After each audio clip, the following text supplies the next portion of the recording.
Avremo adesso l'intervento del professor Vallèvre. Volevo ricordarvi che qui dove abbiamo preso il caffè c'è a disposizione, grazie alla Regione Val d'Aosta e agli autori Bruno Monopoli e David Bertolo, il foglio Cervino. Chiunque voglia una copia può passare a prenderlo qui al coffee break. Prego, Michel. Grazie mille.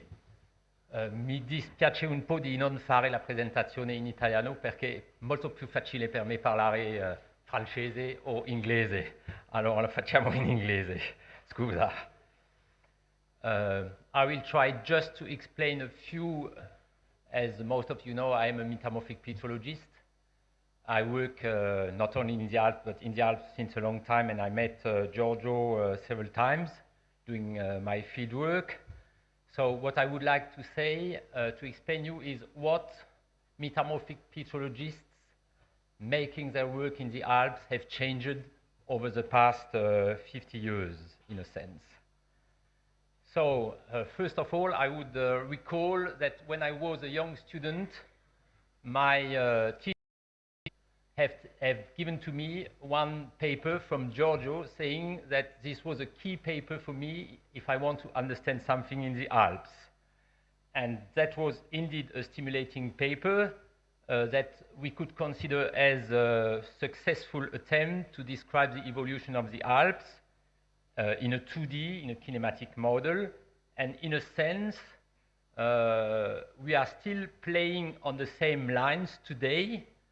And after almost 40 years, it is time to consider what can be said more than in this initial attempt. And you will see that, in fact, with respect to the initial attempt, we have done few major advances, I must say.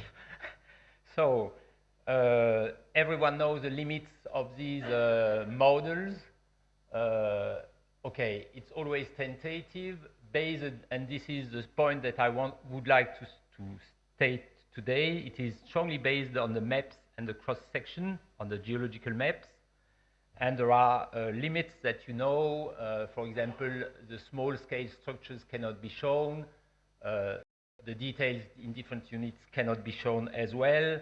And because it's a 2D model, you must assume more or less that this is plane strain, therefore that you don't take all the details of the transcurrent movement. But okay, this is not the point that I would like to discuss. I would discuss 3 points that the metamorphic petrologists have pointed out to the geological community. The first one concerns the pre-alpine history, the basement. And it is clear that we know that there are lots of Carboniferous magmatism that is essentially located from the Argentera to Beldon, to the Monte Bianco, and to the Aar Massif. And to our surprise, during these last 20 years, it appears that this Carboniferous magmatism is essentially lacking in the internal Alps, where the Permian metamorphism and magmatism is clearly dominant. So just to show you how these Permian rocks looks like, this is a nice garnet-bearing amphibolite from the Valpelline, so showing clearly how garnet growth takes place at the same time than partial melting. So you know that these bodies sometimes are very well preserved. In other cases, they are just small minerals. And in case you can reconstruct a rather complete PTPAR for these rocks, as done here by Manzotti and Zuccalli. There are not only metamorphic rocks, granulite-facious metamorphic rocks, but also a lot of granitoids. And these granitoids make the bulk of some of the units, like the Arola or the external Cesia zone. In other units, they are much more discrete, like in the internal Cesia zone or the Grand St. Bernard. And they are, as said before, almost lacking in the most external zone. What does it mean? It means that partial melting during the Permian took place at different places in the basement that is now involved in the Alps. during the Carboniferous, partial melting was essentially taking place in the external domain. During the Permian, partial melting was essentially taking place in the internal domain that will become the Briançonnais and the Césia Dents Blanches nappes. So if we want to show that and to understand where we see them, so the lower crust is seen here as a brownish material at the base. But what is really important is to understand that this lower crust was not exposed to the surface in the Briançonnais domain, because what we see in the ground in the domain are essentially upper crustal material. So you have to detach the upper crust from the lower crust, and to detach the upper crust from the lower crust, there are only two possibilities. One is to do that during the Jurassic rifting, so you can produce eventually extensional allochtones. And the other one, especially for the lower crust that is coming from the Briançonnais domain, is to stack it in the deep root of the mountain in order not to have these pieces exposed, contrary to what one can see in the Césia Dents Blanches, that is the higher units. Now the second point that has made a lot of development concerns the alpine high pressure metamorphism. As you know, in some cases it is very discrete, like in this example of Permian metagabbro, where you can see the relict magmatic phases, but very narrow blue amphibole rims around. So this one is coming from, this is the almost the contrary in a sense. There are no more pre-alpine relicts, but fully equilibrated assemblage at eclogite facies. So over the years, what the people have really established is that eclogite facies in the oceanic units is not a surprise, because, okay, this is just subduction of the oceanic lithosphere, but eclogite facies rocks are also present in the continental rocks, and this has been first shown about the Monte Mucro with the discovery of the coesite in the Dora-Mayra massif. So clearly, continental subduction has taken place. So if we proceed further with the maps, we see that there is two major things: a gradient in PT condition that indicates the polarity of the subduction zone, and the implication of younger ages, which imply that successive pieces of continental crust are going down in the subduction zone. And these are first the Césia Dents Blanches during the Cretaceous, that was first stressed by Giorgio in 1972. Then the oceanic units, for example, the Zermatt, that goes down to about 60 kilometers deep. And finally, the external part of the Briançonnais domain that is making now the Monte Rosa, Gran Paradiso, and Dora-Mayra massifs. And you can note in that case that they are detached from their lower crust counterpart already because of the Jurassic rifting. Something that is even more important is not only the gradient in the age and PT condition, are also the discontinuities that we can observe at map scale. Two of these discontinuities are really important for understanding the building of the Western Alps. One is at the contact between the Zermatt and the Combin zone. I will not say a word about this one today. And the other one is the one that we can see here in a small part that I mapped a little bit over the years in the northern part of the Massif. So in this, you recognize here the northern part of the Gran Paradiso Massif. This is the Grivola area that has been mapped by Gianbattista d'Alpiaz quite a long time ago. And this is the Gran Paradiso Massif itself. And there are two windows exposed in the Val Nontey and in the Valais, with some interesting rocks that I will talk to you in more details. In a sense, at a larger scale, these rocks are similar to, if you want, this is the same rocks than the Pinerolo, and the other ones on top are the same than part of the Dora Maira massif, that is part of the Dora Maira that is not containing coesite. So the first paper that states very clearly that this is a tectonic window was done by Compagnoni and co-workers. At that time, the two main lithologies that were known are the Erfole orthogneiss and some metaconglomerates. But detailed mapping has now revealed there are some more lithologies, including graphitic metaconglomerate. I will show you them later, and alkaline orthogneisses. Detailed mapping allows to use tools that were not available 10 or 20 years ago, including 3D models, geometrical models of these different nappes that can allow you to describe in better detail the geometry. And now these are the two kinds of conglomerates. One is rather monogenic with quartz pebbles.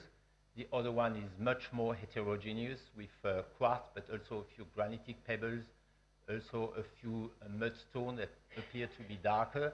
And for those who know the Pinerolese, this is very similar to the Pinerolese. This seems to be much more evolved. And in fact, Argan has already, and not only Argan, has already said that this is probably the late Carboniferous. And you can see the change if you want to speak about climate, the change of climate and the evolving condition of the sedimentation during the Carboniferous to Permian transition. So a surprise for us was to find multi-stage garnets in these rocks. I was so convinced, I must say, that these rocks are monocyclic. Then the first time Paola Manzotti showed me these figures, I said, no, it's not possible. We make an error in one of our thin section, but there cannot be multi-stage garnets. But in fact, when you realize that all these grains, the early ones have different composition and you are in the same thin section, the only reason why the rim that can explain you that is that you have an early generation of detrital grains that have alpine overgrowths. Okay? Now taking the zircon that are quite abundant in these rocks, you have different types of populations. The main population is Cambrian to Ordovician in age. The youngest grains are Silurian and Lower Devonian, and the Carboniferous zircon grains are lacking, which means that probably in the source area for the deposition of the Carboniferous sedimentation in this window doesn't have a source into the external massifs. I must say that this conclusion is true for the Moni, but now we have the data for the Pinerolo. This conclusion is not true for the Pinerolese. Okay? In the Pinerolese, we have Carboniferous sediments, and they are sourced in the external massif. So another point is these two images are at the same size. They show you approximately the same bulk rock chemistries with microschist containing garnet, chloritoid, chlorite assemblages. Same here, but note the difference in grain size. If you do very precise chemical maps and chemical analysis and you calculate numerical models for all that, you know, the so-called pseudo-section, you can eventually say something about the PT path. And what is really nice is to see that in the Grand Paradiso, where you have nice eclogite facies paragenesis recorded, you can obtain peak pressure at about 20 kilobars, whereas in the Monet window, depending on the details of the type of model you choose, you have consistently lower peak pressure conditions. So it clearly means that the Grand Paradiso unit is thrusted over the Monet. In other words, that higher pressure rocks are found over lower pressure rocks, and this is something that post-dates the peak pressure condition, that is what's going on into the subduction zone. So to be clear, this means that when you have two eclogite facious units that are now stacked over each other, be a difference in age. Okay, the Zermatt zone eclogites are older than the one found in the Gran Paradiso basement. But what you can have also is a difference of peak pressure condition in the two, because here the Gran Paradiso is found on top of the Monet. The Monet is just a small grave in here now. All these are upper crustal material restacked over their lower crust, but detached from their lower crust, and root by stacking in sequence older rocks or higher pressure rocks over younger rocks or lower pressure rocks. So this is why the windows offered by the Monet and the Pinerolese are so important. They give you an idea of the deepest unit in the alpine stack today. So to conclude, I think that the geological maps and the cross-section are the basis of our reasoning. In other words, if I would say things in Italian, il terreno è la radice del nostro pensare geologico.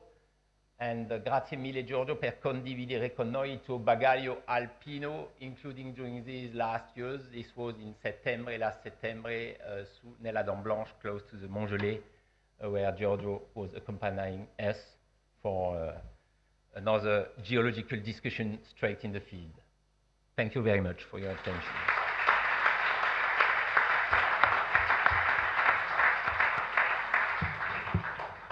Molte grazie Michel. Qualche domanda?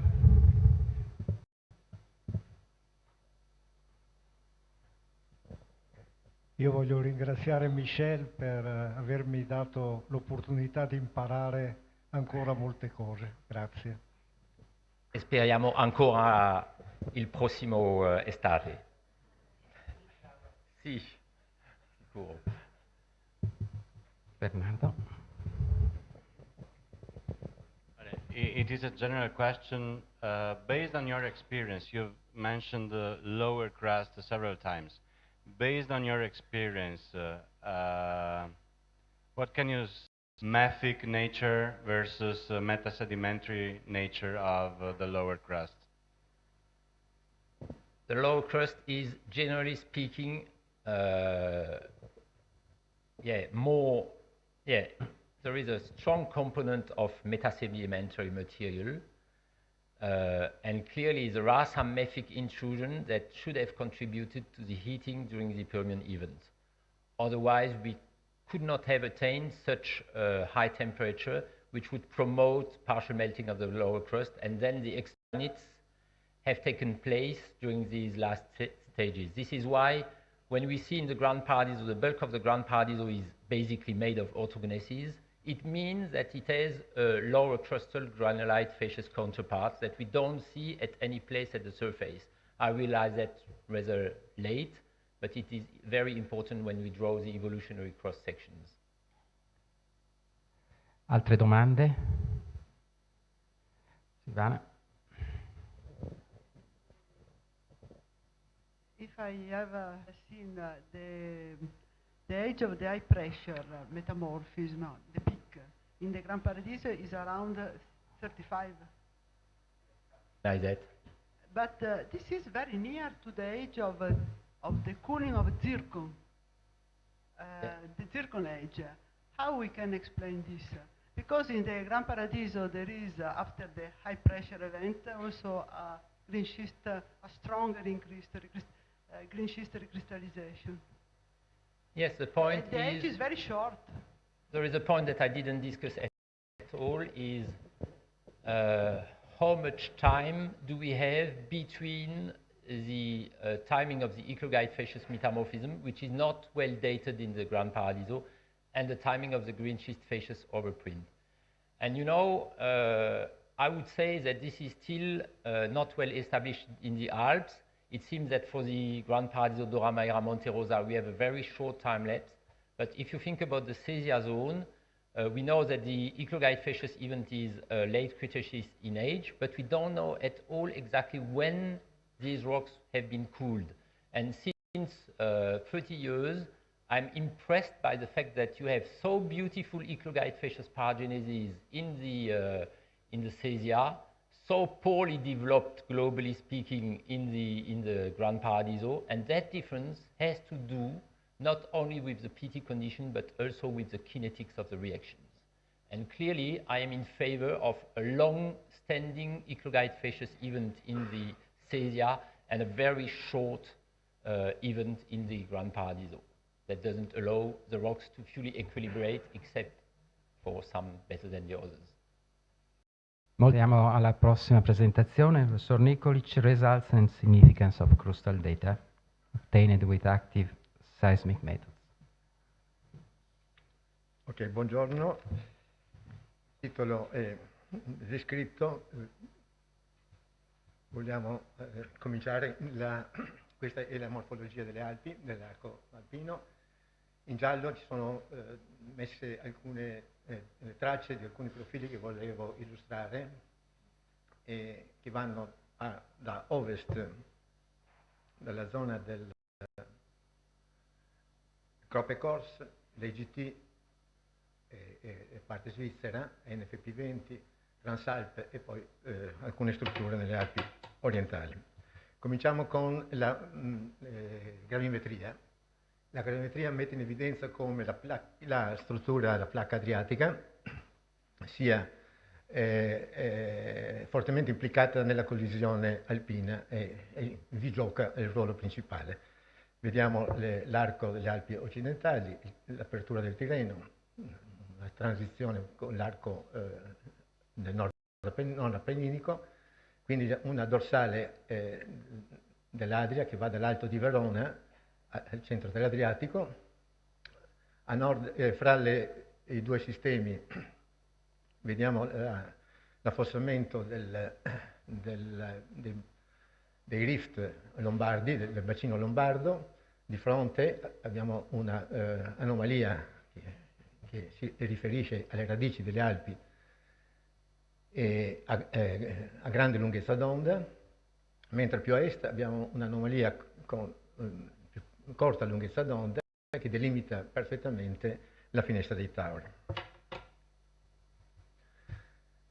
La Moho, abbiamo una prima visione di come può essere disposta la Moho lungo la placca adriatica, riflette perfettamente l'andamento delle anomalie di Bouguer.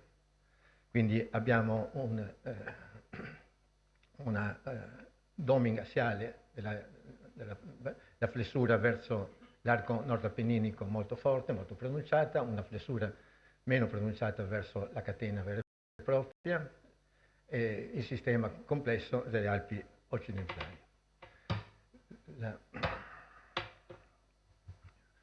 Una visione più precisa è data da questa figura, dove qui abbiamo l'Alto di Verona con la Moho a 20 km di profondità, a 30 dentro l'Adriatico, le transizioni che abbiamo già visto. È importante questo punto qui, che è il Katschberg Pass, il punto triplo di transizione fra Europa, Pannonia, Adria. La transizione ci sono vari domini, un sistema di patchworks nel sistema pannonico per passare dall'Adria alla Pannonia. Quindi Moho domed in the axial central province of the Po Valley, flexured towards the north, but mainly towards the south below the northern Apennines. We have two dominions, east and west Po Valley, from the Giudicarie divide, where you have the Giudicarie Fault, North Giudicarie Fault, South Giudicarie Fault, its continuation towards the Bagnolo platform, Carbonates platform in front of the Northern Apennine arc, and then we have a gently deformed eastern domain and a highly deformed western one. Thinning of the Adria lithosphere from east to west, the Adria lithosphere more rigid and colder. The study of the crust with controlled source refraction profile or wide-angle Alps in 1956, in reply to request for international collaboration among the confining countries. The deep seismic soundings covered the chain with profiles integrated with other pertinent geophysical methods like gravity. This activity was concluded with the European Geotraverse Program in 1986. Additional information started immediately after with reflection seismic prospecting. This is a Croppe course profile across the Western Alps, and additional information obtained with fan recordings with this mobile station recording very large shot of explosive, 1 ton for each of these red positions, and reflection obtained at the mean distances between source and sensors. And so we can have an image of the area with steps. So this is a cold lithosphere cut by faults. Then on the other side, we may continue with the European slab and the Briançonnese Penninic flaking of the lithos in the middle of the crust. Okay, this is the reflection profile Croppe course, and this is a line drawing. Is showing the nice lower crust reflectivity. The moho is supposed to be at the bottom of these reflecting layers, and we have a energy dispersion because of the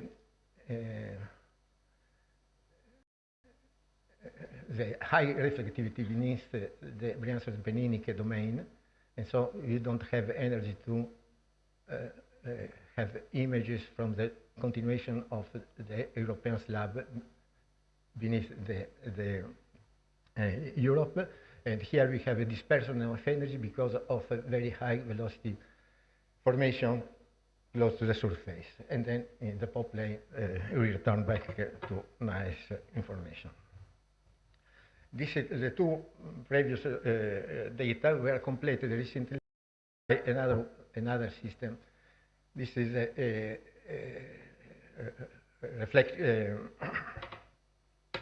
receiver function analysis recorded exactly along the Croppe course profile, looking for the illumination from below. And so this is a passive seismic. And we have the slab, European slab, down to 75 kilometers depth, with low velocity against the Adria system. And so this is a European continental subduction, lower crust. The oceanic part probably was already recycled inside the upper mantle. In the Central Alps, we have more or less, we have quite similar, but not exactly position. This is a line drawing of a Swiss NFP20 transect, European lower crust, moho, the Adriatic moho flexure Milano belt towards the Central Alps. In Subric line is in that position, with wide angle reflections obtained from the mobile station, seismological station of AGT project. It was possible to complete also the gaps of no energy transmission. And we can trace the European slab down to 70 kilometers, and the overthrust of the Adria, but still probably there is a gap between the two mohos. The European Geotraverse from the Molasse Basin to the Ligurian Sea shows another time the European moho, the Adriatic moho, the flexure beneath the Apenninic Ligurian moho in that area. Now we are moving to the Transalp area, west of the Giudicaria, and here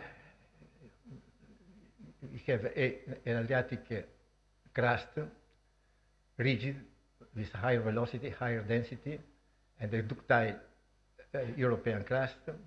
The indentation of the lower crust, Adriatic lower crust, with the extrusion of the tower, the Penninic domain, or Penninic masses of the tower window. We have the Insubric Periadriatic line now, which we traced in this position here, but we don't have a clear image of this line because of verticality or because of the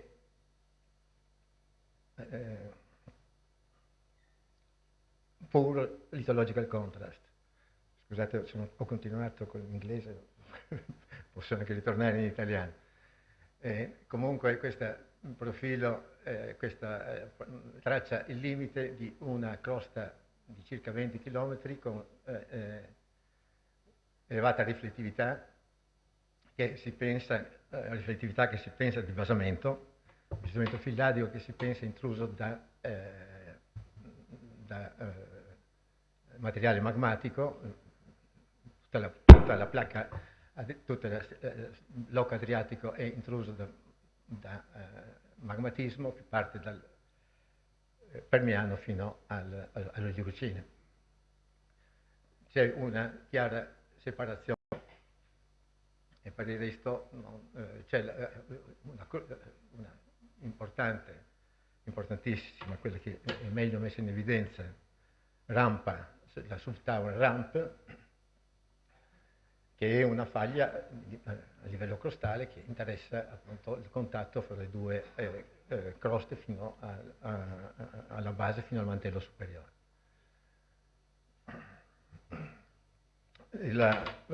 Quell'interpretazione è stata confermata ancora da receiver function analysis, ancora si vede la crosta europea molto bene, separata distintamente dall'Adriatico. Il line drawing, questo qui è un line drawing semplificato dai profili con vibratorio, profilo a riflessione con vibratorio e con esplosivo realizzato lungo lo stesso transetto.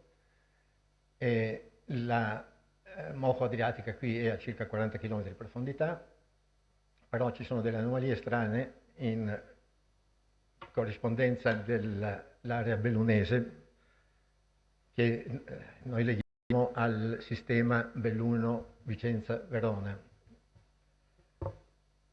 Quindi si può andare avanti. Ecco, questo qui è la sezione prendendo soltanto gli scopi a dinamite migrata e si vedono due bande riflettive. Questa è sicuramente la crosta inferiore, quindi la moho adriatica che arriva a 40 km di profondità per andare a sbattere contro la subtower ramp, e un'altra zona altamente riflettiva che non si capisce l'origine, non c'è un contrasto litologico specifico, la velocità comunque è alta, 6.4 km al secondo, che poi passa a 7.1 km al secondo, potrebbe essere avere delle intrusioni granitiche, riferite principalmente all'ultimo magmatismo paleogenico, e la parte superiore potrebbe addirittura essere riferita a termometamorfismo. Il termometamorfismo crea nella sezione sismica un aspetto bello. Questo è stato dimostrato in Toscana. Ok, passando per dimostrare questa struttura dell'Alto di Verona, abbiamo uno scoppio in zona Lago Bianco, a nord di Ivrea, propagato e registrato fino nella zona di Verona, e si vede la risalita della crosta adriatica per gradoni verso Verona. La situazione perciò della piattaforma tesina è mostrata qua con questa struttura che dovrebbe dividere e separare le Alpi occidentali, il sistema occidentale del sistema orientale. È messo il tetto del basamento, è messo il tetto del Trias e qui è messo il tetto del Mesozoico. Il tetto del Mesozoico dà una perfetta immagine dell'andamento dell'alto gravimetrico di Verona. A est questo qui è la Schio Vicenza, a est della Cini, piattaforme, sea waste e altre strutture abbastanza variabili. Nelle Alpi nella parte più orientale, questo qui è un profilo fatto con sistemi non a riflessione ma a grandangolo, rifrazione e riflessione. Passa attraverso l'estremo limite est delle Finestre dei Tauri e è ancora interpretata lo schema uguale. Abbiamo qui l'Adria con che sono delle indentazioni che si pensa potrebbero dipendano forse da un prolungamento della placca del blocco istriano. In Istria la Mojo è a 30 km di profondità, poi a nord di Trieste finisce a 35-40 km di profondità.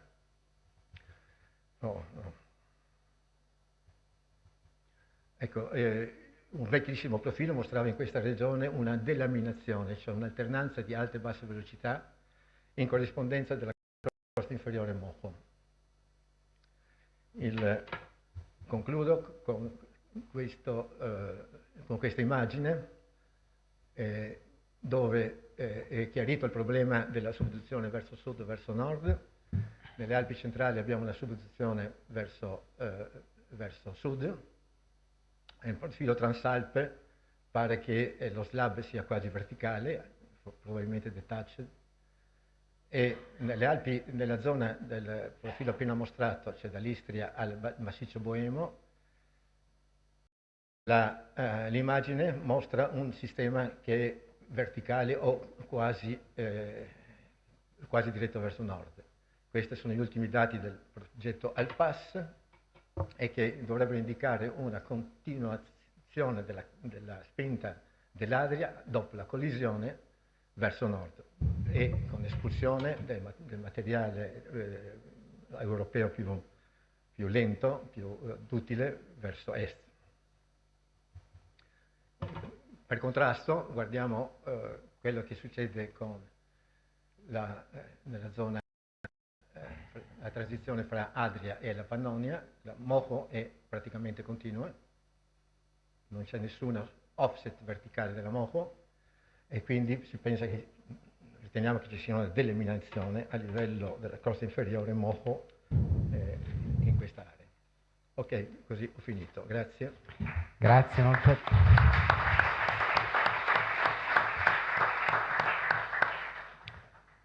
Una domanda?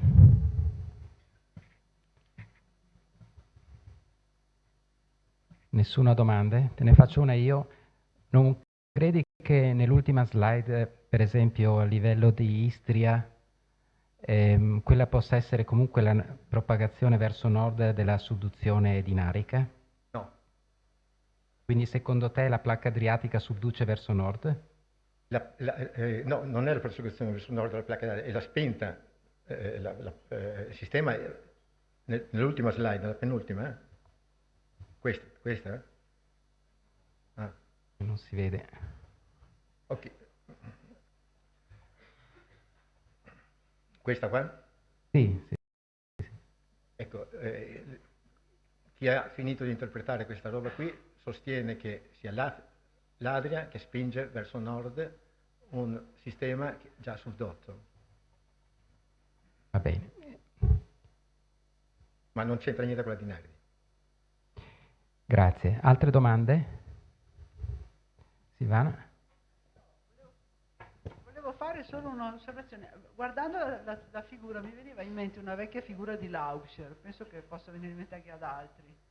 Allora mi chiedo, adesso ci sono tutti questi dati telesismici che lo mostrano, ma su quali basi a quel tempo Lauscher poteva aver disegnato una cosa che era molto simile a questa sotto le Alpi?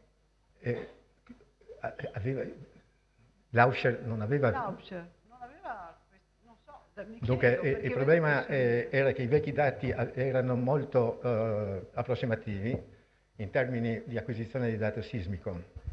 L'ultimo slide, l'ultimo profili a est nelle Alpi orientali, quelli più recenti, la distanza fra un punto e punto di registrazione era dell'ordine di 1 chilometro.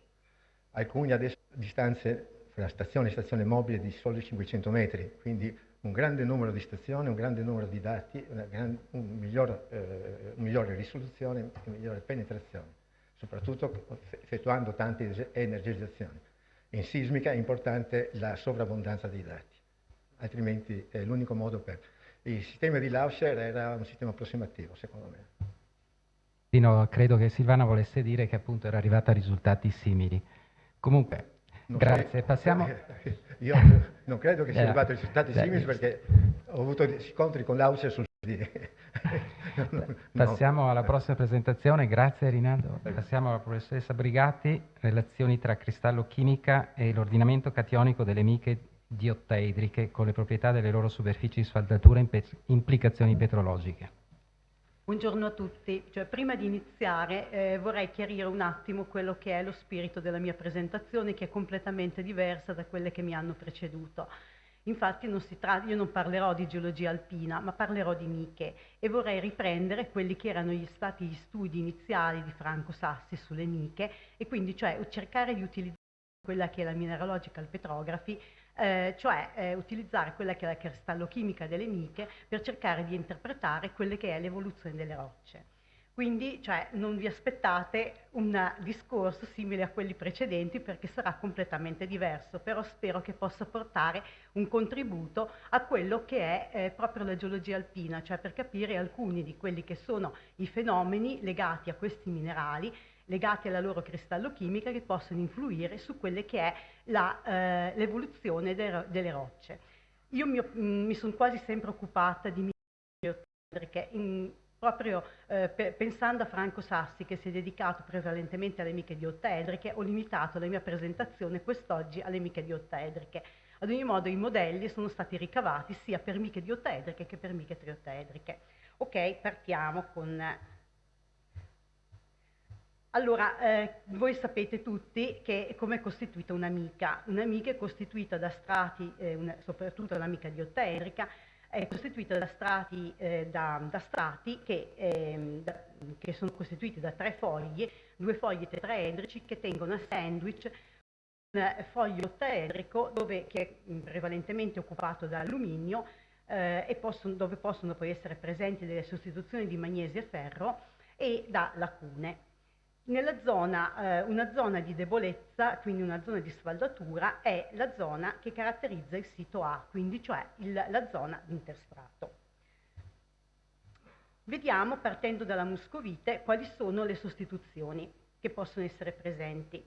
Sono presenti delle sostituzioni omovalenti, cioè che legano potassio, cioè in pratica prevedono una diminuzione di potassio e una sostituzione di sodio prevalentemente, soprattutto quindi nelle rocce alpine, oppure può essere presente ferro trivalente in sostituzione d'alluminio nei siti M2, quindi cioè quelli che sono i siti nei siti CIS, scusate. Mentre invece possono essere presenti delle sostituzioni eterovalenti che prevedono l'ingresso di cationi a più bassa carica rispetto all'alluminio, a scapito di una sostituzione di alluminio nei siti ottaedrici e anche nei siti tetraedrici dove aumenta il silicio. Però in certe miche che cosa è osservato? Un residuo di densità elettronica nel sito M1. Questo residuo di densità elettronica come può essere spiegato? Ammettendo che ferro trivalente possa essere sostituito in alluminio nei siti M2, vediamo cioè questa densità elettronica caratterizzata da presenza di magnesio e ferro nei siti M1, da come può essere interpretata. Vediamo questo grafico. In questo grafico viene riportato il parametro di cella A in funzione del conteggio medio degli elettroni su M1. Si può vedere che in pratica i parametri di cella A e B sono più piccoli nelle miche diottedriche, che voi vedete sulla sinistra dello schermo, rispetto a quelle che sono le miche triottedriche, però sembra anche essere presente una pur qualche soluzione solida tra miche diottedriche e miche triottedriche. Quindi, cioè, noi che cosa possiamo concludere? Che quello che è i parametri laterali A e B da che cosa dipendono? Dipendono da quella che è l'occupanza di M1. Più aumenta l'occupanza del sito M1, più aumentano anche i parametri laterali A e B. Questi dati sono stati confermati in un lavoro che ho in collaborazione con Franco Sassi, anche sulle miche del Maine, dove sono stati analizzati dei campioni di muscovite che coesistono con miche triottedriche. Ovviamente le miche diottedriche hanno alte quantità di ferro-magnesio nel sito M1 e le miche triottedriche hanno un'abbondanza di alluminio nei siti ottedrici. E sempre noi abbiamo, quindi da che cosa deriva? Perché noi abbiamo residuo di densità elettronico nel sito M1? Allora, per spiegarlo, vediamo alcuni di questi grafici. Noi abbiamo che la densità elettronica del sito M1 riportata verso quelle che sono le sostituzioni ottedriche, vedete che ha un buon andamento, quindi cioè dipende dalle sostituzioni ottedriche. Però se noi calcoliamo quella che è la probabilità di trovare un sito ottedrico occupato dal punto di vista chimico rispetto a quello che è un sito ottedrico occupato dal punto di vista strutturale, quindi cioè di trovare un sito ottedrico occupato da un catione diverso da alluminio, un sito M1 occupato da un sito diverso da alluminio, vedete che questa probabilità è di 3 volte inferiore. Allora, come possiamo spiegare questa cosa? Cioè, questa cosa può far pensare che quello che è il sito trans, quindi il sito M1, che cosa sia un qualcosa non di vero, cioè questa densità elettronica sia dovuta a delle interstratificazioni tra degli strati triottedrici e degli strati diottedrici. Andiamo avanti per cercare di spiegare ancora meglio questa cosa. Allora, una pur minima soluzione solida tra miche diottedriche e miche triottedriche. Per spiegare questo andiamo a vedere il ruolo che ha l'angolo alfa in questa situazione. Allora, l'angolo alfa noi lo possiamo mettere, che è l'angolo di distorsione dell'anello tetraedrico, noi lo possiamo mettere in relazione con cosa? Con quello che è l'esagono che è costituito dai lati O3 che sono legati al foglio ottaedrico e da quelli che sono i lati legati alle distanze degli ossigeni basali tetraedrici.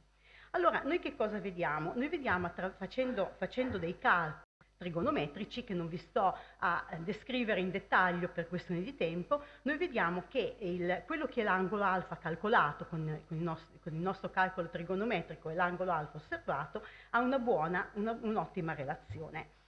Allora, cosa abbiamo fatto? Abbiamo ricavato quella che è la lunghezza del lato 3O3 dell'esagono ottaedrico, l'abbiamo ricavata in funzione del contenuto di alluminio. E risolvendo quella che è la disequazione, vediamo che il contenuto in alluminio nelle miche diottedriche deve essere sempre su 1,3 atomi per unità di formula. Se andiamo a verificare questo, vediamo che effettivamente su quelli che sono i campioni di mica diottedrica studiati questa relazione è verificata, perché noi abbiamo che il contenuto in alluminio dei campioni analizzati dal punto di vista strutturale è sempre superiore a 1,4 atomi per unità di formula di alluminio. Quindi la soluzione solida potrebbe essere ancora in questo caso limitata, però potrebbe esistere. Andiamo ancora avanti. In questo caso vi farò vedere quelle che sono le ottenute attraverso dei dati di superficie. E cioè abbiamo applicato l'XPS e siamo andati a vedere quale è la coordinazione dei cationi che all'interno dei primi 30 Armstrong di superficie. Dunque, vediamo che intanto l'angolo alfa per quello che è il potassio è un angolo di 11 gradi e il potassio mostra una coordinazione che è di tipo 8, mentre invece, e qui andiamo a analizzare quella che è la sostituzione tra sodio e potassio, l'angolo alfa legato a coordinazione di tipo 6 e l'angolo alfa ha un valore di circa 16 gradi. Quindi vediamo che sodio e potassio hanno due tipi di coordinazioni diverse all'interno della struttura della mica. Se poi andiamo ancora avanti, andiamo a vedere quella che è la composizione chimica della superficie della mica. Allora, noi abbiamo che il sodio aumenta in superficie, il potassio diminuisce in superficie. Che il potassio diminuisce in superficie era già stato detto da molti autori, però non era stato spiegato in modo così, era stato detto ok, c'è il superficie perché parte del potassio si attacca a uno strato, un'altra parte si attacca all'altro strato, quindi non era stato spiegato così nel dettaglio. Però quello che è interessante è vedere che si ha un aumento di sodio, quindi perché aumenta il sodio? Per confermare questi dati vi riporto anche quanto è stato ottenuto per delle tetraferrifluogopiti e delle flogopiti che contenenti ferro, dove si vede che il potassio diminuisce drasticamente in superficie. E anche l'altra cosa che risulta essere abbastanza interessante è che non è solo il potassio che diminuisce in superficie, e il sodio, quindi cationi piccoli che aumentano in superficie, ma nelle miche di litio aumenta anche drasticamente quello che è il contenuto in litio. Quindi nei primi strati superficiali noi che cosa abbiamo? Noi abbiamo che i cationi che aumentano sono quelli di piccole dimensioni. Per spiegare questo è stato generato un modello che si basa su quella che è la teoria di Griffith sulla frattura dei solidi, Griffith ha creato questo modello per quello che sono i metalli fragili, è stato creato soprattutto per il vetro durante la seconda guerra mondiale, proprio per spiegare delle fratture, per spiegare le fratture dal punto di vista industriale e bellico. Allora, noi abbiamo modificato quello che è l'equazione di Griffith mettendo dentro le distanze di legame e quindi assumendo che quella che è la forza di frattura di una mica in superficie, da che cosa è data? È data quelle che sono le distanze di legame che legano il catione di interstrato con gli ossigeni basali, in modo tale che inserendo questa constraint all'interno della formula di frattura, noi potevamo anche avere un'indicazione su quella che era la cristallochimica, cioè l'effetto della cristallochimica sulla frattura. Allora, come può avvenire il clivaggio nei solidi? Può avvenire secondo 3 diversi modi. Il primo agendo secondo quello che è l'asse 001, quindi normalmente al piano, in questo modo. Il secondo modo è quello nel piano 001. Il terzo modo invece è un modo di scorrimento-trazione, che è questo, e tutti questi tipi di frattura hanno delle interpretazioni matematiche, varie interpretazioni matematiche. Noi per il momento però ci siamo soffermati a analizzare solo il primo tipo, cioè quello dove agisce una forza normale alla frattura della mica. Allora, vediamo questa forza normale, ad esempio, per muscovite e paragonite. Allora, quale è la forza che serve per scollare una muscovite, cioè 2 strati di muscovite e 2 strati di paragonite? Vedete che la forza è nettamente superiore nella paragonite rispetto alla muscovite. Un'altra cosa varia in funzione di quella che è la separazione di interstrato. Non è una forza monotonica, è una forza che varia in funzione proprio della separazione di interstrato. Se lo guardiamo per le miche triottedriche, anche qui è confermato quanto vi dicevo, cioè questa forza normale aumenta da quella che è l'annite verso quelle che sono le miche ricche in litio, che quindi hanno dei parametri di cella più piccoli, quindi la forza aumenta sempre di più. Ma allora vediamo in quest'altra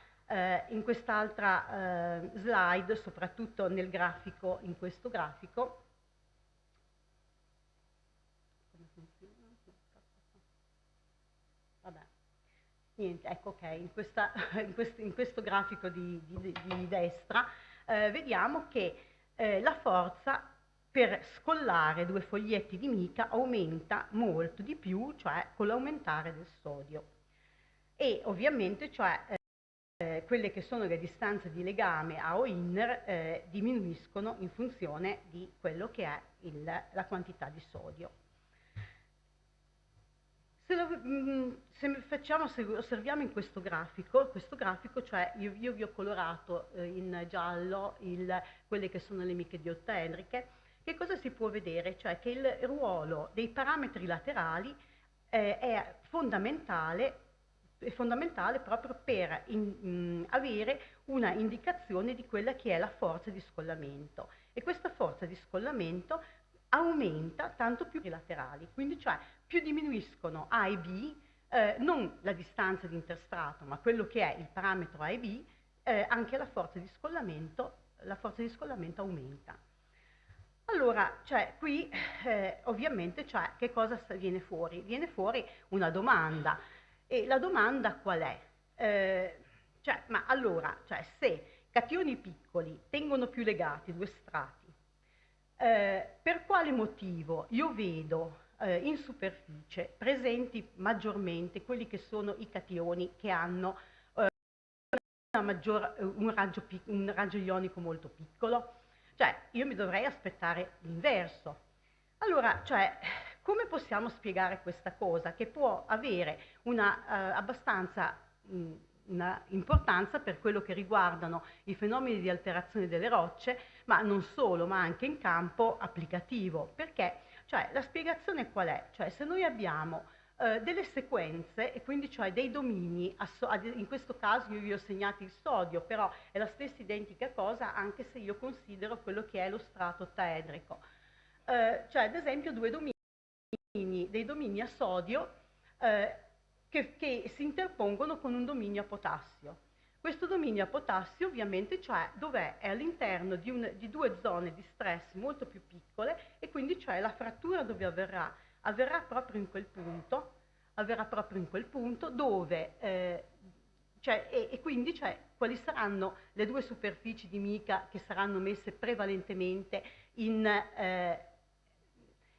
superficie? Le due superfici che contengono sodio, quindi cioè quelli che sono la superficie della mica, che cosa non mostrerà una superficie ricca in potassio, ma una superficie ricca in sodio. Quindi cioè tutti quelli che sono processi di alterazione, eccetera, avverranno secondo quelle che sono delle modalità che non sono le modalità pensate su quello che è l'analisi di bulk, ma soprattutto su quelle che sono le analisi di superficie. Allora, ovviamente su queste cose ci stiamo ancora lavorando, ma se venissero ulteriormente confermate, quelle che sono le soluzioni solide delle miche sarebbero molto più limitate rispetto a quelle che vengono a essere considerate, e soprattutto quella che è l'estensione della serie della fengite sarebbe un'estensione quasi assolutamente non completa, ma cioè molto molto molto limitata, e anche tutte quelle, cioè quindi cioè, questi tipi di studio che cosa fanno vedere? Fanno vedere cioè che le miche sono dei minerali che preferiscono organizzarsi secondo delle interstratificazioni e non con delle soluzioni solide come vengono pensate. Io ringrazio tutti e soprattutto vorrei rivolgere un caro augurio a Franco Sassi, spero che ci stia ascoltando, di prontissima guarigione. Grazie molte.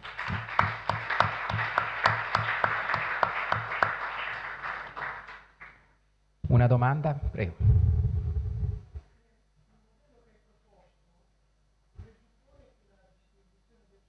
In qualche modo concettata e non distribuita casualmente all'interno della struttura.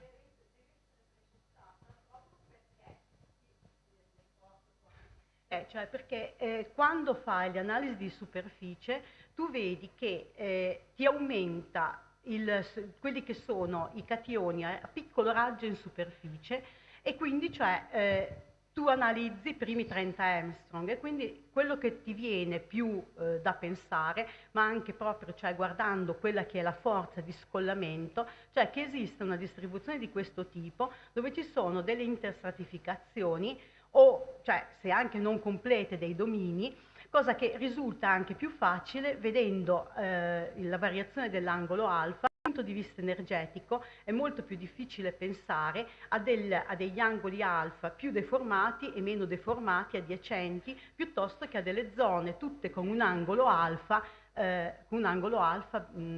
uniforme. Grazie. Passiamo alla prossima presentazione, il professor Mottana che ci parlerà delle miche bianche in ambiente metamorfico.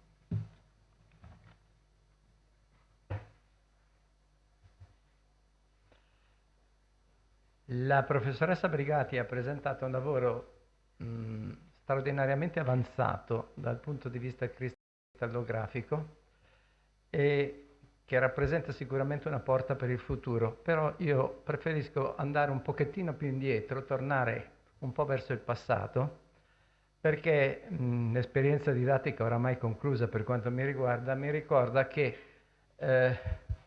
quando si iniziò a lavorare sulle miche, le condizioni di informazioni erano molto diverse e colui che iniziò questa attività sulle miche si trovò di fronte a dover le scarse informazioni mineralogiche o cristallografiche che esistevano su questi minerali, che si prestano con difficoltà allo studio cristallografico, in particolare le miche di ottaedriche, con le relativamente scarse informazioni che si aveva sugli stessi minerali nell'ambiente metamorfico. E questa persona, voi la vedete, è Franco Sassi. Spero che la veda anche lui in questo momento. Come mai c'è interesse sulle miche in mineralogia? Beh, la mineralogia studia tutti i minerali, questo è chiaro. Però una curiosità per noi italiani può essere che la prima persona che ha usato la parola mica in italiano non è neanche un italiano, è un tedesco. Petrus Plateanus, quando commentava il Bermannus di Agricola, che tutti sappiamo essere il primo libro di mineralogia mai scritto in nessuna lingua durante il Rinascimento, e fu scritto in latino, Petrus Plateanus, alla fine della terza edizione di questo libro, aggiunse una serie di sinonimi e traduzioni in 3 lingue, italiano, francese e tedesco. E la parola usata da Agricola, splendor, che in latino, naturalmente scriveva in latino, usa la parola mica. Questo è il modo con cui la mica entra nella lingua italiana. Ma quando entra nella lingua italiana la mica bianca? Beh, la prima mica ben studiata fu una mica bruna, che fu poi chiamata biotite e fu sbagliata naturalmente dai mineralisti dell'epoca. Nell'epoca si trattava, la mineralogia e tutte le altre scienze, Aui prese questa mica bruna del Vesuvio, la prese come ortorombica. Ora sappiamo che è naturalmente monoclina o addirittura triclina in certi casi, ma le cose andarono avanti così. La prima mica bianca veramente descritta in quanto tale fu la muscovite, e questo lo dobbiamo sostanzialmente ad Ana. Mentre la prima parola in cui si usò il termine fengite, e faccio presente che Franco Sassi lavorò specificatamente e a lungo, lavorando proprio sulle fengiti, nel concetto di fengite, si deve a Cermak, e questa mica fu vista come una mica ricca in bianca, una muscovite se volete ricca in silicio. La classificazione delle miche attualmente esistente la considero già largamente superata, ma purtroppo è ufficiale, quindi la devo prendere così. Le miche bianche non esistono nella classificazione. Esiste la fengite, ma è elevata a livello di una serie, e è una serie che prende tutte le miche di ottaedriche di cui stava parlando Franca Brigatti pochi minuti fa. E include anche un certo numero di miche di cui non abbiamo avuto modo di parlare fino adesso, adesso, ma che sono state oggetto di studi petrologici molto ben condotti da un petrologo svizzero, Martin Frey, e includere anche addirittura materiali che raramente gli studiosi del metamorfismo studiano. Dell'anchimetamorfismo sì, come l'illite, ma la bramallite, che per quanto ne so io, non ha avuto una grande diffusione, però ci sono e bisogna tenerne conto. Parlando di fengite devo presentarla. La fengite è quella roba verde che vedete là in una superficie rotta di una carota. Sono questi bellissimi cristalli con l'effetto bird's eye nella sezione sottile. Sono queste strutture, mi vergogno di questa struttura che vi mostro perché quelle che ha mostrato la Lilli Brigatti un momento fa sono molto più belle. Dal punto di vista composizionale dobbiamo rientrare nel concetto che bisogna tenere conto congiuntamente del fatto che l'alluminio tetraedrico diminuisce ed aumenta in proporzione il silicio rispetto a quanto doveva essere presente nel rapporto 3:1 che normalmente dovrebbe essere, e contemporaneamente un qualche bilancio di carica ci deve essere, il che è stato rinvenuto sostanzialmente in un bilancio di carica rappresentato dalla presenza di ferro e di magnesio nello strato ottaedrico. Come vedete, così come ve lo sto descrivendo sulla base della classificazione del 98, cioè quella ufficiale, ma ciò che ci ha indicato la Brigatti è che bisogna tenere conto anche di elementi chimici che la classificazione ufficiale già non teneva. Già Tischendorf nel 2004 teneva conto del litio, cosa che nella classificazione ufficiale entrava pochissimo a che fare. Per inciso, la serie studiata ampiamente dal punto di vista e petrologico è la serie Muscovite, nella seconda parte di destra, è la serie Muscovite allumino celadonite, che è quella che normalmente viene chiamata la serie delle fengiti.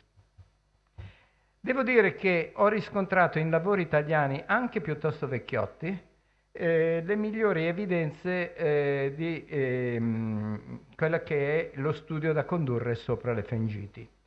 Io sono personalmente convinto che studiare miche con la microsonda è un metodo molto molto rischioso, perché lo spessore della microsonda va a intersecare parecchi strati della mica e di conseguenza può succedere quello che la professoressa Brigatti poco fa accennava, che in realtà ci fossero degli interstrati.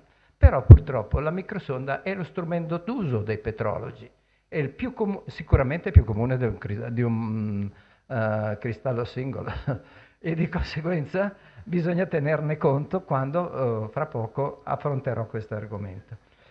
Dei mineralisti geologi di Pisa, ancora nell'89, potevano dimostrare, non nelle Alpi ma nell'Appennino, che c'era una continuità apparente tra il rapporto silicio da una parte e magnesio-ferro dall'altra parte, mentre invece succedeva un pasticcio completo quando si cercava di determinare con il metodo abitualmente usato dagli studiosi che usano la microsonda elettronica, cioè del bilanciamento di cariche, il tenore effettivo e la valenza effettiva del ferro.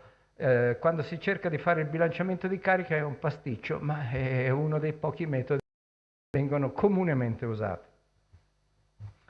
Quello che inoltre questi pisani hanno saputo mettere allora in evidenza è che c'è sempre un leggero eccesso di ferro e magnesio rispetto al sodio e potassio presente in una mica, e la spiegazione fu la spiegazione ovvia che veniva data all'epoca, cioè a dire che sodio e potassio sono volatili e quindi la microsonda elettronica produceva dei totali troppo bassi. In realtà sappiamo adesso che non era stato tenuto conto di altri elementi come il litio, per esempio.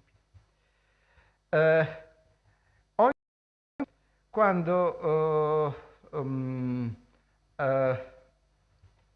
abbiamo incominciato praticamente, vado avanti un po' più rapidamente,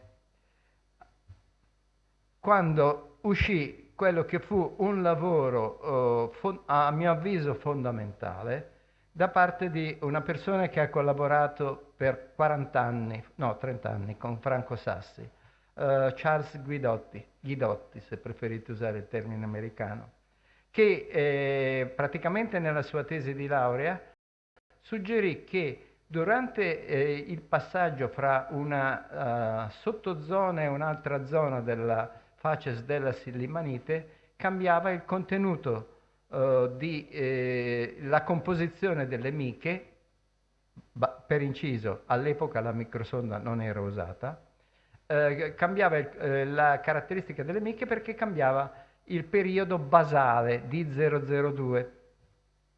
Contemporaneamente Franco stava lavorando con il neoprofessore di mineralogia di Padova, dimostrando così che aveva già le idee chiare che la mineralogia e la petrologia poteva essere utile, nello studiare la composizione delle miche chiare, ma la studiava da un altro punto di vista, non gli interessava tanto la composizione per quanto riguardava il contenuto di sodio e potassio, tanto più che microsonda non c'era in Italia, si facevano le analisi chimiche tradizionali, le studiava piuttosto per il contenuto di ferro e magnesio e metteva il contenuto di ferro e magnesio in correlazione con il contenuto, con il parametro 060 da cui si computava il B con 0 delle miche. E di qui lo sviluppo, che non sto a accennarvi, del lavoro fatto da Guidotti e Sassi ha portato praticamente a ricostruire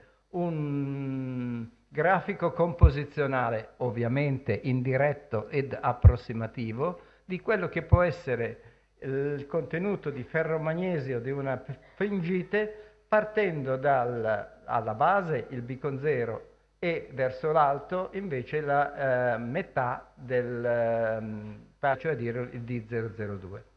Dove mi inserisco io in questa faccenda? Perché anch'io ho avuto un periodo passato sulle miche. Mi inserisco, devo tornare indietro un pochettino, mi inserisco nel fatto che abbiamo incominciato a un certo punto, forse no, forse posso andare avanti così. No, devo tornare proprio indietro, scusatemi. Ciò dimostra che ho avuto poco tempo per prepararlo. Scusatevi tanto. Ci siamo messi a un certo punto a lavorare sopra le miche del basamento sudalpino. Nelle ha dato sì una variazione del B0 seguendo il sistema che stava sviluppando Sassi.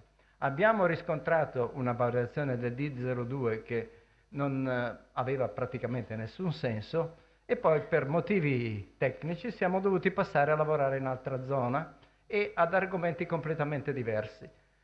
Siamo andati a lavorare nel gruppo di Voltri e lì accanto alla fengite abbiamo trovato paragonite. Era il primo ritrovamento di paragonite nei calciscisti italiani, dopo però era al limite delle Alpi nella parte settentrionale. Quando si trova un minerale che sembra nuovo, si abbandona il vecchio per passare al nuovo, quindi noi abbiamo continuato a studiare la distribuzione della paragonite e abbiamo abbandonato la fengite. Chiedo scusa, ma questo non significa che abbiamo abbandonato completamente la fengite, anzitutto perché c'erano colleghi di grande valore che ci stavano lavorando sotto vari aspetti, in particolare sotto l'aspetto, e qui li vedete, quella che è la variazione composizionale che possono presentare le miche e contemporaneamente la variazione strutturale che possono presentare le miche chiare. Oyster e Yoder già nel 1955 avevano messo in luce che se avete un esagono lo potete impilare in almeno 6 modi diversi e in almeno 2 di questi modi questi danno origine a sovrastrutture che possono apparire uniassiche, mentre la maggior parte sono sicuramente strutture biassiche. Questo è stato messo in luce su un campione particolarmente fortunato, ma abbiamo visto oggi che I campioni fortunati non sono fortunati per Compagnoni, sono scelti bene semplicemente, dal gruppo torinese. Questo era quello che facevamo noi altri e l'abbiamo abbandonato, come vi dicevo. Io ho ripreso le fengite solo in un caso, sul problema di ferro. Una fengite ha senso se, oltre al contenuto di magnesio, si sa esattamente quale rapporto ferro-magnesio esiste effettivamente nel minerale. Bisogna ricorrere a campioni estremamente sottili per evitare quell'incidente di percorso rappresentato dalla possibilità di sovrapposizioni di composizioni diverse, sia pure interstratificate, ma bisogna ricorrere anche a metodologie che siano un pochettino più avanzate di quanto possa essere il metodo abituale di edizione. Questo metodo che abbiamo usato è il metodo che si basa sull'uso del sincrotrone. Sincrotrone non per fare XPS, ma per fare Xanes. È stato messo a punto praticamente da un gruppo di francesi, da un gruppo di tedeschi americani, ma va comunemente col nome di Wilke, che è un tedesco, e questo metodo permette, in base all'energia e all'intensità della presoglia dei minerali, la valenza e la coordinazione del ferro. Applicando questo e applicandolo utilizzando anche il sistema del pleocroismo, di croismo possibile all'interno delle miche, abbiamo riscontrato purtroppo che c'è qualcosa di ignoto tuttora nelle miche. Prendiamo il campione più in alto, è una mica del Dora-Meyer 3T, quindi una mica apparentemente dovrebbe essere morfologicamente trigonale. Effettivamente, quando si va a far affittare la presoglia, non c'è effetto di pleocroismo, i punti si sovrappongono tra di loro e, come vedete, la banda del ferro bivalente a 7112 eletronvolt di intensità risulta abbastanza ben fittata. Prendete delle altre fengiti, sono fengiti soprattutto delle Alpi orientali queste. Avete quasi sempre che la banda è di quasi 2 eletronvolt, la precisione di questo metodo è 0,1 eletronvolt, quindi non può essere uno sbaglio. Ma soprattutto che esiste un effetto di pleocroismo un pochettino più sensibile e soprattutto emerge di tanto in tanto un terzo picco nella presoglia che non è previsto da nessuna teoria al momento attuale. Abbiamo abbandonato a quel punto lì per motivi di età la ricerca su questo argomento, spero che qualcuno dei più giovani abbia voglia di ricominciare a interessarsene. Sulle fengite si è lavorato moltissimo. Ultimamente sono venute fuori splendidi lavori di determinazione della pressione in rocce metamorfiche basati sul contenuto di titanio nelle fengiti. Vi ho già detto la mia personale convinzione che perfino i campioni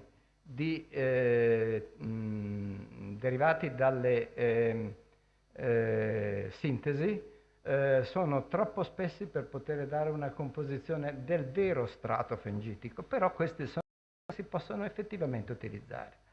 Se volete saperne di più sopra le miche nella petrologia del metamorfico, vi rimando purtroppo a questo vecchio libro e vi ringrazio per la vostra attenzione, augurandomi che sia uno stato di interesse almeno in qualche punto, sia per Franco, che su questo argomento ha sempre lavorato, sia anche su Giorgio, che non mi risulta abbia mai lavorato specificatamente sulle miche, ma che sguazza nelle miche quando va in montagna tutte le volte.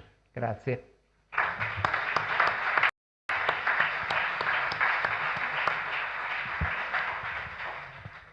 Tempo per una domanda rapidissima. Giovanni.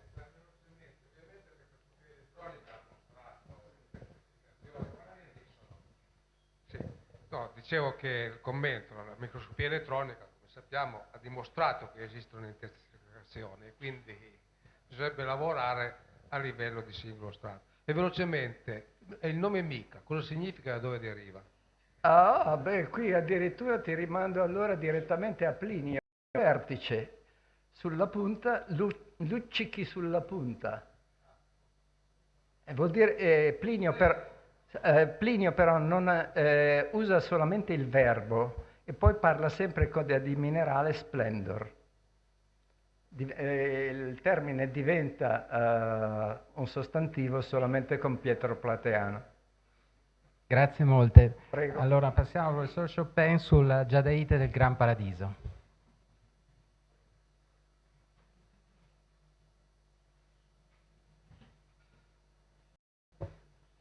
So, thank you. Dear colleagues, friends,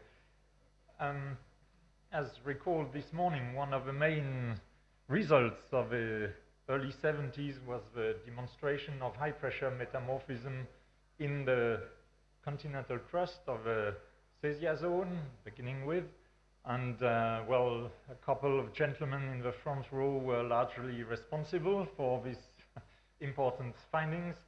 And it then turned out that high-pressure assemblages were also common in the other, so in the basement units, Gran Paradiso, Dora Meira, Monte Rosa. But evidence in pellitic or mafic compositions, but very scarce, if not absent, in granitic lithologies that were the most, volumetrically, the most abundant. So, as recalled also between the Cesia zone with the general development of high pressure and the three internal crystalline massifs. So this had something of a petrological vexation with virtually no, the emblematic jadeite plus quartz assemblages not being found or hardly in these internal crystalline massifs in spite of the huge volumes. And this led to a dilemma. Either these granites actually reacted at high pressure and transformed, but back reacted, decompression, or they didn't react and remained metastable throughout most of their burial or subduction and return back to surface. So there may be good reasons for that, or for imagining either complete back reaction or metastability, depending on the availability of fluid or of a biotite to allow the phengitic substitution to develop. But there are examples of metastability in dry systems like gabbros or granulites in other places. But I would like to recall that the evidence for former high pressure in such rocks may be very elusive, and think of a Brosasco ultra high pressure granite, which definitely was transformed at high pressure, and that looks like a really very nice granite. And so behind this, this not only a petrological issue, this is the issue is geophysical, because these mineral transformations affect the density of a rock and whether continental crust becomes heavy or not, or what fraction of it directly affects the models or subduction models, or and the role of the essentially of buoyancy in the exhumation or not of upper continental crust, but also of lower crust. So as François Guillot told me last year that it was worth having a closer look. And so Gran Paradiso, this happened in this area, the French side, eastern side, and you see in this map that these are the metagranites, so an overwhelming part of the massif, and the other lithologies. So we are having a look at this area from Col des Évêtes, and so this is the dome kilometers of Augen gneisses, metagranites. On top of it, the Zermatt zone, via di Chamarella, and within these metagranites and vast place and fresh deglaciated area, here is the youngest moraine, so lighter colored rocks, which will have, look here, the co-authors standing in front of these feldspatic layers, which were actually cross-cutting the granites, but were refoliated with, or foliated with them, and with intercalation of probably material of granitic derivation and some other.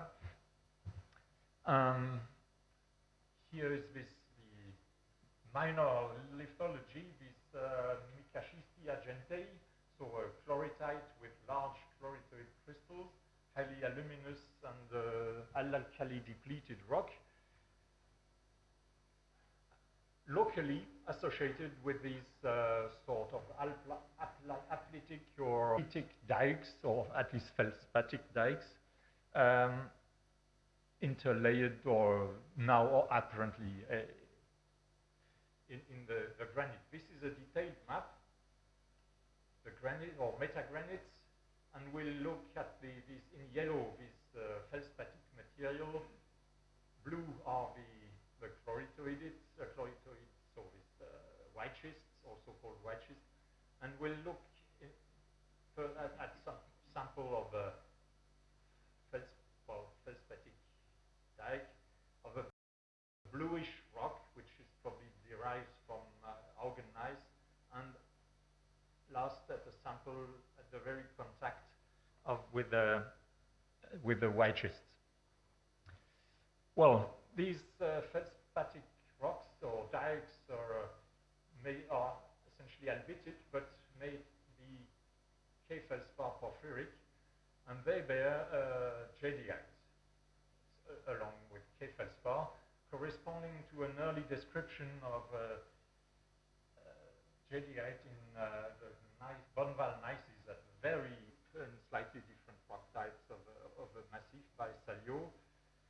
Well, jadeite breaking down into a dusty material with the typical observation of a breakdown, former jadeite, aegirine formation at the contact between the secondary albite and the quartz, with an orientation inherited from the earlier jadeite, and here the aegirine fibers in another orientation, and a fine-grained mixture of essentially jadeite plus some minor other phases. Now, back at these, the two rock types of the contact. This is the white schist, the chloritoid chlorite rock. The feldspatic rocks and grading into, well, contact facies here. And here, look, bluish, grayish rock with apparently Augen, but they are blurred, not single crystals, and slightly greenish. So we'll look successively at this rock type and the one at the blackish rock. This is the blue rock, so this with the blurred Augen, essentially made of glaucophane or jadeite, flakes, mica flakes, paragonite, and these dark garnet for the early assemblages. In thin section, the garnet is indeed crowded with dark amphiboles, sodicalcic amphiboles, large jadeite crystals, partly retrogressed, mica here. In more detail, the typical jadeite crystals with their albite rim, and this typical feature of aegirine rimming the quartz grain that are present in the matrix. Glaucophane cores, overgrown by sodicalcic amphiboles, paragonite, here primary. And if we have a closer look at these jadeite crystals, they carry droplets of quartz. And bridged by a fracture, allowing fluid ingress, there is reaction, albite production, again with this formation of these Aegirine-oriented Aegirine fibers around the quartz crystal. A very typical, cycles of a very typical feature, which I would say even in the absence of, if jadeite completely disappears, finding such features would certainly be, well, a strong hint for the former presence of jadeite. Now, looking at the garnet in this rock, you have in the matrix the paragonite, jadeite in contact with the garnet. In the outer part, glaucophane, also in contact with garnet, overgrown. And the garnet is largely, replaced by the sodicalcic amphiboles. But interesting are the inclusions in it. Jadeite crystals, here, paragonite, and chloritoid, several chloritoid crystals, which is evidence that at an early stage of garnet growth, chloritoid and jadeite coexisted, well, about that incipient garnet, during incipient garnet growth, and they are strained. The chloritoid jadeite field is really well constrained in the general iron magnesium system at, well, pressures on the order of 2 GPa's. Then, in the assemblage stable in the matrix is garnet, glaucophane, paragonite in this rock, to probably higher temperature condition or already lower pressure. But this is evidence for an early stage at relatively, well, not necessarily low temperatures, but higher pressures in the evolution of these rocks. Well, another closer look at these chloritoid inclusions. The chloritoid don't feel well during decompression, but they are transformed here, with abundant formation of a mica, which makes most of its ground mass also, grows the paragonite, here clearly, here also, and this is Preiswerkite, not very common mineral, so a disilicic trioctahedral sodic mica. And interestingly, these rocks are so sodic that there is, in the breakdown of all these phases, chloritoid, garnet, there is no chlorite in this rock, strangely. And to conclude with this sample, a look at another garnet, we'll have a look at 2 series of inclusions. So you see the general picture. The garnet is largely replaced by the sodipotassic amphiboles here, but there are paragonite inclusions here, jadeite inclusion, chloritoid inclusions, and we'll have first a closer look at these micas here, paragonite and the Preiswerkite, associated to breakdown of chloritoid, and then to this very unexpected inclusion here, phase. So in optical light, one of a few decent, see this mica, this Preiswerkite is light green in color, associated with a paragonite in the breakdown products of a chloritoid. And analytically, well, by microprobe, here's a plot of a mica composition. The samples are the blues. We have here the Cermak substitution between the trisilicic and disilicic micas, and from the iron end members to the magnesium end members. All are trioctahedral and clearly sodic mica.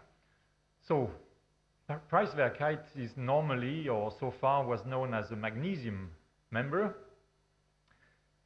And some, well, sodium biotite also are known for instance, in Ötztal, in, well, other metamorphic rocks. But clearly, this Preiswerkite is actually an iron-dominant member of a mica series that, so clearly with a new end member dominant in it. So definitely worth thermodynamic characterization.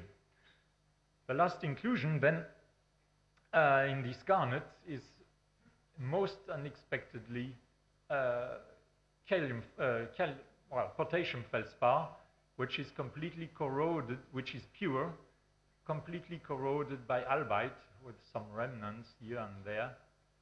But so if there is a phase I would not expect in that rock with aluminum-rich phases like chloritoid, paragonite, it's K feldspar. Potassium mica even stable in the rock. So one plausible explanation is that this rock, which has phantom augen, may be a former potassium feldspar bearing rock that was metasomatized, replaced, mostly potassium replaced by sodium, and with a few relics that were trapped during the high pressure transformation. Presently, I have no better explanation, but your advice is welcome.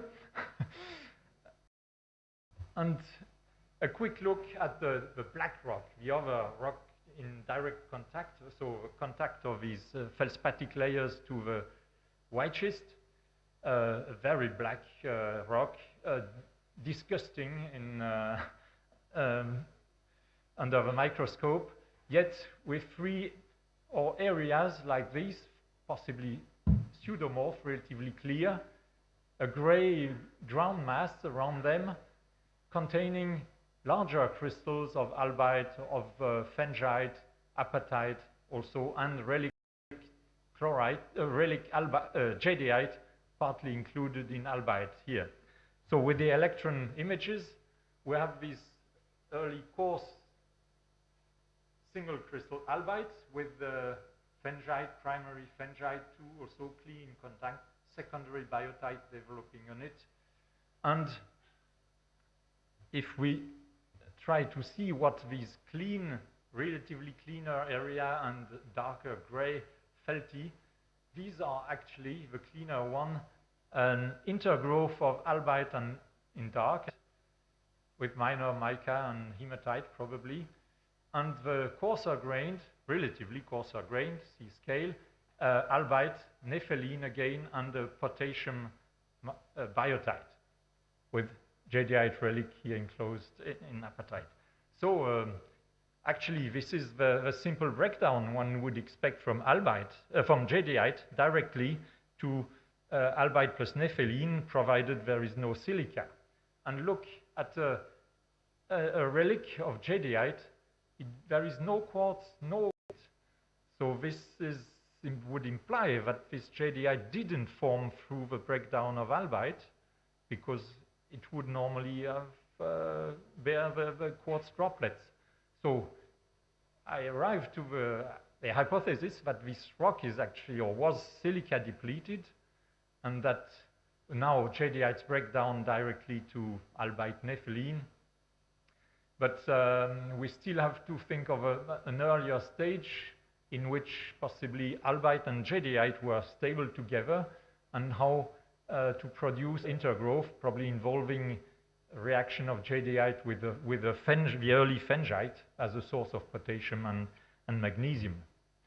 That was to show the same difference in texture, the simple intergrowth, a coarser grained ones, and for fun, a late vein here changing the composition from one to, and this is sodalite, one more sodium aluminum silicate with chlorine that time, and changing probably to a zeolite to be identified. So jadeite breakdown to albite nepheline, and we have a large field, provided the system is silica undersaturated, in which albite and jadeite can coexist, explaining these inclusions of jadeite in clean albite crystals. Well, summary or perspective. Main results, so jadeite occurs in sizable quantities, but in rock types related to the close contact or deriving, maybe in part from the metagranites, this bluish sodic rock. Possible formation of undersaturated rocks. Well, the contact or the association with the white schist and these highly metasomatic rocks may be a possible explanation as a source. And well, both the white schist and these albitites have the same zircon UPB ages slightly younger than the granite ages. Well, a high pressure stage attested by chloritoid jadeite whenever needed. Well, nepheline, there is much to do. This is really ongoing, but it is a potassium-bearing nepheline, unlike the trinepheline recently described as breakdown from jades, which is a pure sodic phase. Preiswerkite and sodium biotite, so they must play they obviously play an important role in sodic rocks, and which is certainly to be explored in greater detail. Most of the tiny micas in these dusty jadeite pseudomorphs are often, I often observe some who are Preiswerkite, not only a muscovite. Or so there is, in terms of results, I would say this probably doesn't change yet our view that probably a large part of these metagranites didn't react or remain largely metastable. But again, the relics are so difficult, or mostly these dusty aggregate, these nepheline-bearing rocks or pseudomorphs are just dusty, ugly. One has to really maybe, or you have to give new looks at this. And I've been long enough. I would, Giorgio and Franco, thank you for your relentless enthusiasm for observation in alpine geology and discussion on these matters. And to Franco, I hope he hears us also for memories of an early companionship with him in shaping a nascent European journal. And I thank you for your patience.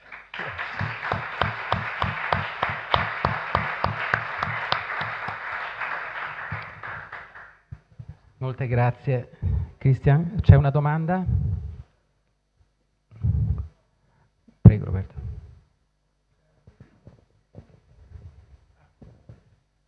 Did you try to use the transmission electron microscope to see if in the very fresh, looking fresh under the microscope, plagioclases, tiny nanocrystal of kyanite can be found like in other metamorphic rocks of the Western Alps?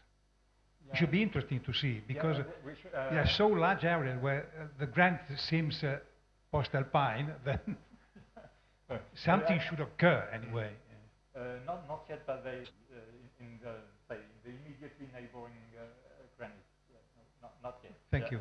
But no kyanite was observed in any of these, say, felsic rocks. Qualche altra domanda? Nessuna. Devo fare una comunicazione che purtroppo l'intervento delle ore 2 del professor Panza, purtroppo per indisposizione dell'oratore, è stato cancellato, però abbiamo avuto la disponibilità da parte del professor Bogliani, che ci parlerà della CMB Line, the Southern Boundary of the Ivrea-Verbano Zone, e gli autori saranno Boriani, Caironi e Lino Sacchi. Quindi comunque sia riprendiamo alle 2. Vi ricordo che nella sala adiacente c'è a disposizione per tutti il foglio Cervino e poi è stato preparato un buffet. Il buffet però purtroppo per questioni di budget è riservato a circa una quarantina di persone. Ovviamente tutti gli oratori, amici, ovviamente i soci dell'istituto sono invitati. Purtroppo non riusciamo a ospitare tutti, però buon appetito.